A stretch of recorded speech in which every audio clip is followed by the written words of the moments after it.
Bonjour, nous poursuivons la lecture d'Arsène Lupin, gentleman cambrioleur, écrit par Maurice Leblanc. Aujourd'hui, le chapitre 5, le collier de la reine. Bonne écoute. Le collier de la reine. 2 ou 3 fois par an, à l'occasion de solennités importantes, comme les bals de l'ambassade d'Autriche ou les soirées de Lady Billingstone, la comtesse de Dreux-Soubise mettait sur ses blanches épaules le collier de la reine.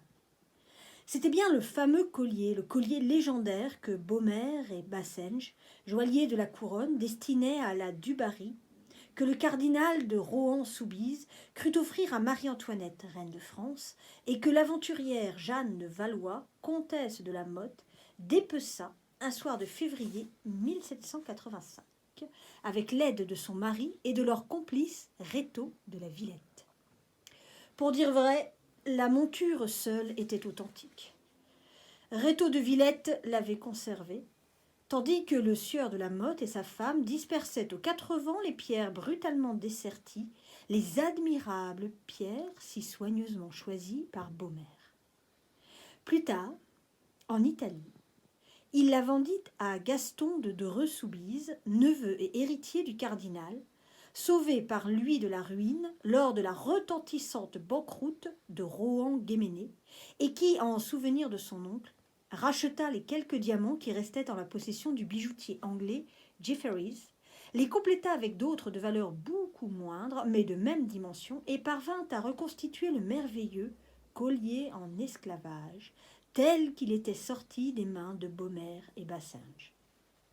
De ce bijou historique, pendant près d'un siècle, les Dreux-Soubise s'enorgueillirent.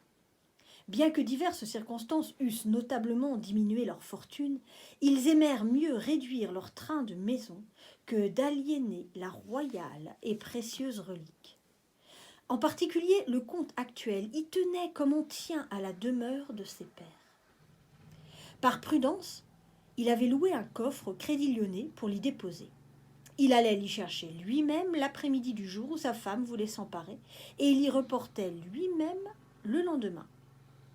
Ce soir-là, à la réception du palais de Castille, l'aventure remonte au début du siècle, la comtesse eut un véritable succès et le roi Christian, en l'honneur de qui la fête était donnée, remarqua sa beauté magnifique.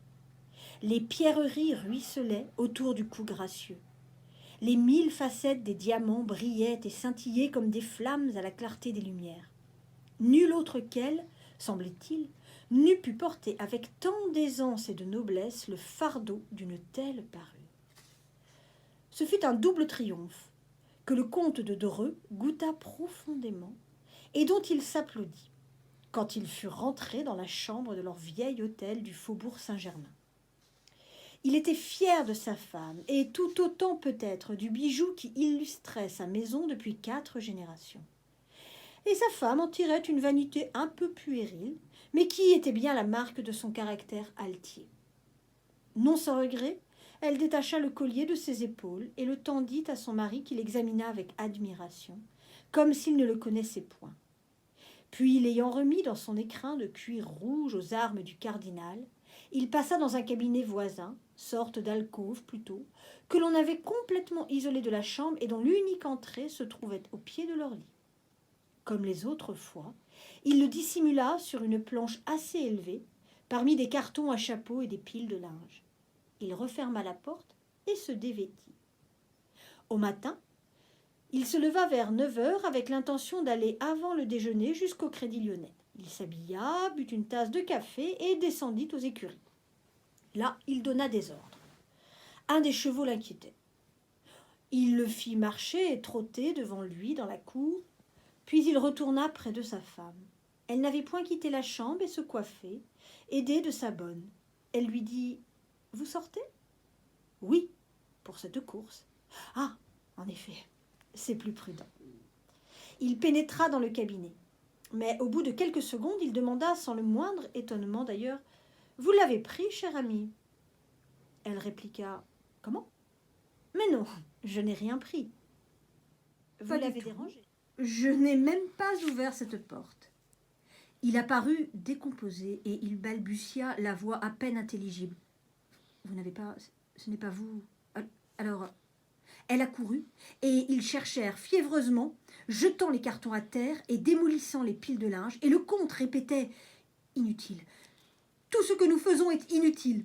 C'est ici, là, sur cette planche que je l'ai mis. Vous avez pu vous tromper. C'est ici, là, sur cette planche, et pas sur une autre. » Ils allumèrent une bougie, car la pièce était assez obscure, et ils enlevèrent tout le linge et tous les objets qui l'encombraient.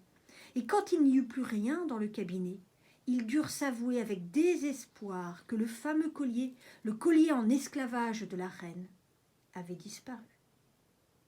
De nature résolue, la comtesse, sans perdre de temps en vaines lamentations, fit prévenir le commissaire, M. Valorbe, dont ils avaient eu déjà l'occasion d'apprécier l'esprit sagace et la clairvoyance. On le mit au courant par le détail, et tout de suite il demanda « Êtes-vous sûr, monsieur le comte, que personne n'a pu traverser la nuit votre chambre ?» Absolument sûr. J'ai le sommeil très léger. Mieux encore, la porte de cette chambre était fermée au verrou. J'ai dû le tirer ce matin quand ma femme a sonné la bonne. Et il n'existe pas d'autres passages qui permettent de s'introduire dans le cabinet? Aucun. Pas de fenêtre? Si. Mais elle est condamnée. Je désirerais m'en rendre compte. On alluma des bougies et aussitôt M. Valorbe fit remarquer que la fenêtre n'était condamnée qu'à mi-hauteur par un bahut, lequel en outre ne touchait pas exactement aux croisées. « Il y touche suffisamment, » répliqua M. de Dreux, « pour qu'il soit impossible de le déplacer sans faire beaucoup de bruit. »« Et sur quoi donne cette fenêtre ?»« Sur une courette intérieure. »« Et vous avez encore un étage au-dessus de celui-là ?»« Deux. Mais au niveau de celui des domestiques, la courette est protégée par une grille à petite maille. C'est pourquoi nous avons si peu de jour. D'ailleurs, quand on eut écarté le bahut, on constata que la fenêtre était close, ce qui n'aurait pas été si quelqu'un avait pénétré du dehors. À moins, observa le comte, que ce quelqu'un ne soit sorti par notre chambre. Auquel cas, vous n'auriez pas trouvé le verrou de cette chambre poussé. Le commissaire réfléchit un instant, puis se tournant vers la comtesse. « Savait-on dans votre entourage, madame, que vous deviez porter ce collier hier soir ?»« Certes, je ne m'en suis pas cachée, mais personne ne savait que nous l'enfermions dans ce cabinet. Personne ? Personne.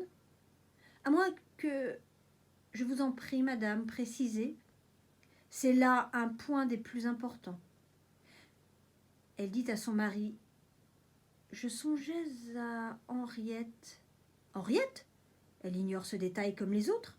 En es-tu certain ?»« Quelle est cette dame ?» interrogea M. Valorbe. « Une amie de couvent qui s'est fâchée avec sa famille pour épouser une sorte d'ouvrier. À la mort de son mari, je l'ai recueillie avec son fils et leur ai meublé un appartement dans cet hôtel. » Et elle ajouta avec embarras: « Elle me rend quelques services, elle est très adroite de ses mains. » « À quel étage habite-t-elle ? » ?»« Au nôtre, pas loin du reste, à l'extrémité de ce couloir, et même j'y pense, la fenêtre de sa cuisine ouvre sur cette courette, n'est-ce pas ? » ?»« Oui, juste en face de la nôtre. » Un léger silence suivit cette déclaration.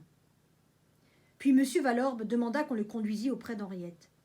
Ils la trouvèrent en train de coudre, tandis que son fils Raoul, un bambin de 6 à 7 ans, lisait à ses côtés. Assez étonnée de voir le misérable appartement qu'on avait meublé pour elle et qui se composait au total d'une pièce sans cheminée et d'un réduit servant de cuisine, le commissaire la questionna. Elle parut bouleversée en apprenant le vol commis. La veille au soir, elle avait elle-même habillé la comtesse et fixé le collier autour de son cou.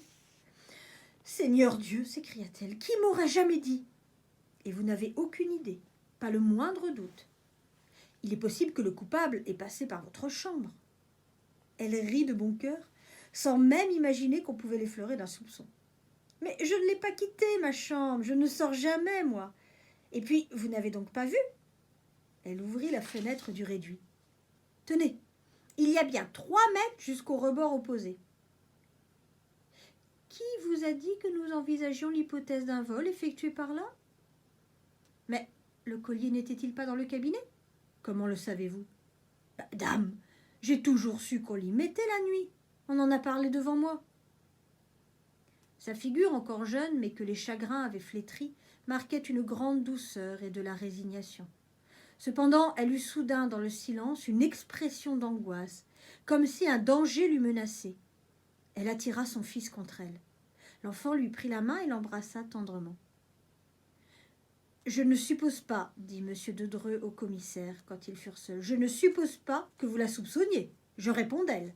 C'est l'honnêteté même. »« Oh, je suis tout à fait de votre avis, affirma M. Valorbe. C'est tout au plus si j'avais pensé à une complicité inconsciente.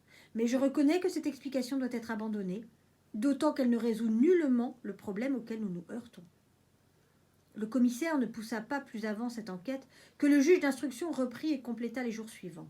On interrogea les domestiques, on vérifia l'état du verrou, on fit des expériences sur la fermeture et sur l'ouverture de la fenêtre du cabinet. On explora la courette du haut en bas, tout fut inutile, le verrou était intact. La fenêtre ne pouvait s'ouvrir ni se fermer du dehors. Plus spécialement, les recherches visèrent Henriette, car malgré tout, on en revenait toujours de ce côté. On fouilla sa vie minutieusement et il fut constaté que depuis 3 ans, elle n'était sortie que 4 fois de l'hôtel, et les 4 fois pour des courses que l'on put déterminer. En réalité, elle servait de femme de chambre et de couturière à Madame de Dreux, qui se montrait à son égard d'une rigueur dont tous les domestiques témoignèrent en confidence. D'ailleurs, disait le juge d'instruction, qui au bout d'une semaine aboutit aux mêmes conclusions que le commissaire, en admettant que nous connaissions le coupable, et nous n'en sommes pas là, nous n'en saurions pas davantage sur la manière dont le vol a été commis. Nous sommes barrés à droite et à gauche par 2 obstacles, une porte et une fenêtre fermée. Le mystère est double. Comment a-t-on pu s'introduire et comment, ce qui était beaucoup plus difficile, a-t-on pu s'échapper en laissant derrière soi une porte close au verrou et une fenêtre fermée? Au bout de 4 mois d'investigation, l'idée secrète du juge était celle-ci. Monsieur et Madame de Dreux, pressés par des besoins d'argent, avaient vendu le collier de la reine. Il classa l'affaire. Le vol du précieux bijou porta aux Dreux Soubise un coup dont ils gardèrent longtemps la marque. Leur crédit n'étant plus soutenu par la sorte de réserve que construisait un tel trésor, ils se trouvèrent en face de créanciers plus exigeants et de prêteurs moins favorables. Ils durent couper dans le vif, aliéner, hypothéquer, bref, c'eût été la ruine si 2 gros héritages de parents éloignés ne les avaient sauvés. Ils souffrirent aussi dans leur orgueil, comme s'ils avaient perdu un quartier de noblesse. Et, chose bizarre, ce fut à son ancienne amie de pension que la comtesse s'en prit. Elle ressentait contre elle une véritable rancune et l'accusait ouvertement. On la relégua d'abord à l'étage des domestiques, puis on la congédia du jour au lendemain. Et la vie coula sans événement notable. Ils voyagèrent beaucoup. Un seul fait doit être relevé au cours de cette époque. Quelques mois après le départ d'Henriette, la comtesse reçut d'elle une lettre qui la remplit d'étonnement. « Madame, je ne sais comment vous remercier, car c'est bien vous, n'est-ce pas, qui m'avez envoyé cela. Ce ne peut être que vous. Personne autre ne connaît ma retraite au fond de ce petit village. Si je me trompe, excusez-moi et retenez du moins l'expression de ma reconnaissance pour vos bontés passées. » Que voulait-elle dire? Les bontés présentes ou passées de la comtesse envers elle se réduisaient à beaucoup d'injustice. Que signifiaient ces remerciements? Sommée de s'expliquer, elle répondit qu'elle avait reçu par la poste en un pli non recommandé ni chargé 2 billets de 1000 francs. L'enveloppe qu'elle joignait à sa réponse était timbrée de Paris et ne portait que son adresse tracée d'une écriture visiblement déguisée. D'où provenaient ces 2000 francs? Qui les avait envoyés? La justice s'informa, mais quelle piste pouvait-on suivre parmi ces ténèbres? Et le même fait se reproduisit 12 mois après, et une 3e fois, et une 4e fois, et chaque année pendant 6 ans, avec cette différence que la 5e et la 6e année, la somme doubla, ce qui permit à Henriette, tombée subitement malade, de se soigner comme il convenait. Autre différence, l'administration de la poste ayant saisi une des lettres sous prétexte qu'elle n'était point chargée, les 2 dernières lettres furent envoyées selon le règlement, la première datée de Saint-Germain, l'autre de Suresnes. L'expéditeur signa d'abord Anquetil, puis Péchard. Les adresses qu'il donna étaient fausses. Au bout de 6 ans, Henriette mourut. L'énigme demeura entière. Tous ces événements sont connus du public. L'affaire fut de celles qui passionnèrent l'opinion, et c'est un destin étrange que celui de ce collier qui, après avoir bouleversé la France à la fin du XVIIIe siècle, souleva encore tant d'émotions 120 ans plus tard. Mais ce que je vais dire est ignoré de tous, sauf des principaux intéressés et de quelques personnes auxquelles le comte demanda le secret absolu. Comme il est probable qu'un jour ou l'autre elles manqueront à leurs promesses, je n'ai moi aucun scrupule à déchirer le voile, et l'on saura ainsi en même temps que la clé de l'énigme, l'explication de la lettre publiée par les journaux d'avant-hier matin, lettre extraordinaire, qui ajoutait encore, si c'est possible, un peu d'ombre et de mystère aux obscurités de ce drame.